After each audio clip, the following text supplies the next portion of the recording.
आता आपण सफरचंदाचे भाग करणार आहोत. इथं आपल्याकडे ताटात एकूण 5 सफरचंद आहेत. किती सफरचंद आहेत? 5 सफरचंद आहेत. आणि या आता तुम्ही विद्यार्थी आपल्या वर्गाचे किती आहेत रे? एकूण 19 विद्यार्थी आहेत. किती विद्यार्थी आहेत? 19 आहेत. तर या सफरचंदाचे आपण प्रत्येक सफरचंदाचे समान भाग करायचे आहेत. आपल्याला कमी जास्त करायचं नाही. किती सफरचंद आहेत? 5 आणि मुलं 19 आहेत. तर या सफरचंदाचे एका सफरचंदाचे किती भाग करावे लागतील रे? कोण सांगता? एक आणि उत्तर सांगायचं उभारून. एका सफरचंदाचे किती भाग करावे लागेल? ओम सांग. हां, मग 4. आता एका सफरचंदाचे 4 मी तुकडे केले. असे 5 सफरचंदाचे 4 म्हणजे किती होतील रे? 19 किती होतात?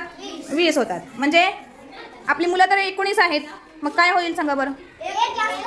एक जास्त होईल. म्हणजे काय होईल? ते एक शिल्लक राहणार. समजलं का?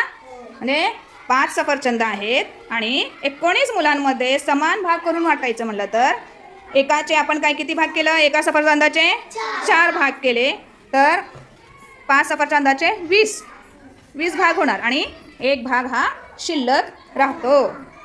तर आता करायचं का ते भाग आपण? Okay, very good.